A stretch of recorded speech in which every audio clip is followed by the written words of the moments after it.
So I heard someone saying that they go out to eat by themselves, nothing wrong with that, and that they also make sure that they don't bring any women with them. They sit at the bar alone so that they could hopefully attract their husband. What I have to say to that is, God don't need our help. Number one, I don't care if it was a million women around. If you're that man's wife, you're gonna be his wife. I feel like people get so caught up in the positioning thing, and I can understand that, but do you know who we serve? Do you know who God is? Do you know who your manufacturer is? He knows how to set things up at the perfect timing. Your hair could be all over your head, and you could run to the grocery store at 3 o'clock in the morning. If God wants you to meet your husband at that moment, you will meet your husband, and he won't care how you're looking. If something is meant to be, it will be when God wants it to be. He knows every strand on our head.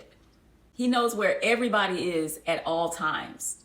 Do you know it's people that have went on a trip out of the country and met people who they didn't even know lived back in their city? It took them to leave the country to meet their spouse when they could have easily met their spouse in their hometown. So that just goes to show it doesn't matter where you are. If you're supposed to meet, God will allow you to meet. He knows how many hair follicles we have in our scalp.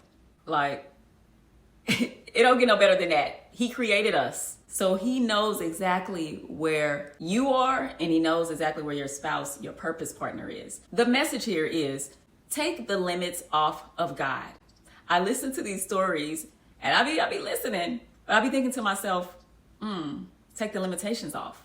We serve a God that can do all things. So why do we steady get so caught up in the reality?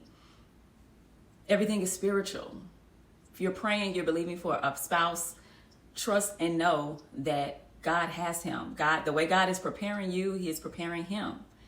Take those limitations off of the Lord and get out of his way. Because the last time I checked, he don't need our help.